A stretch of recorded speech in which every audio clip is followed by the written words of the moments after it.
Yo, what's going on, guys? Welcome back to the channel. Today we are talking about Kelvin Gastelum versus Joe Pyfer.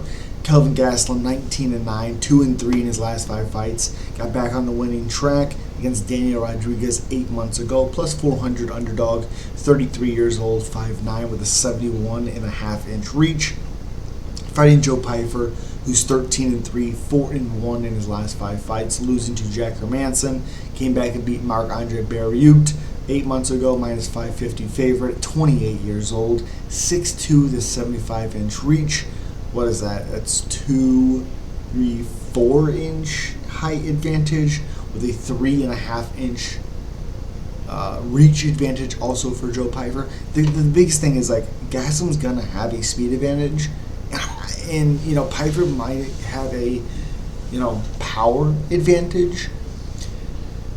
The thing that's hard is, like, even if you look at Gastelum's wins as of late, which has 10 finishes, has been submitted 3 times in his career. He's won 5 unanimous decisions, 3 split. He's lost 3 unanimouses, and he's lost 3 split. So he's 13-9, 0-1 in the UFC. 5 finishes, obviously, in the UFC. But you look what happens. Sean Brady, a big, strong wrestler, gets him down, submits him. Okay. His win, Daniel Rodriguez, still got caught a few times, but he was able to miss weight terribly in that one as well. Beat Chris Curtis in a back-and-forth fight. Possibly Curtis should have won if it wasn't for that headbutt drop. He probably does win that matchup, to be honest. Loses to Cannonier, big power difference, was able to drop him. I believe it was also a 5-round fight, took it in on short notice, and he loses.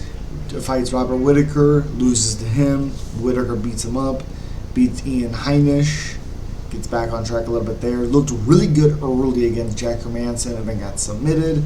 Lost a split against Darren Till. Has that incredible Hall of Fame fight with Israel Adesanya. And the biggest thing is, like,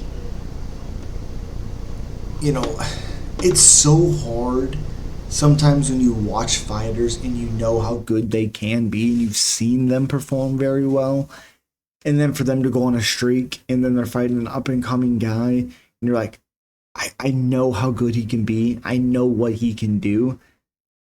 And then you have to pull back the curtain a little bit and be like, Pyfer, he hits hard. He's flat-footed, but he plots forward. He's a good wrestler. What's the best case or easiest case for Pyfer to win this fight? Push Kelvin back against the cage, get him down. Even if you just win because you consistently take him down in each round and you win, that's that. But you could also take him down and work for submissions.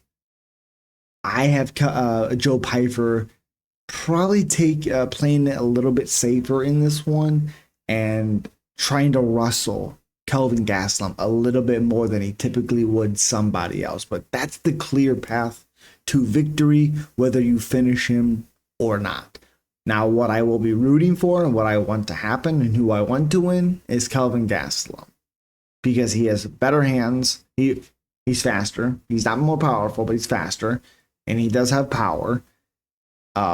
His footwork is awesome. His in and out, his great boxing combinations. Also, Kelvin's looked really damn in his training footage. If you guys haven't checked that out, go to his YouTube page, just Kelvin Gastelum.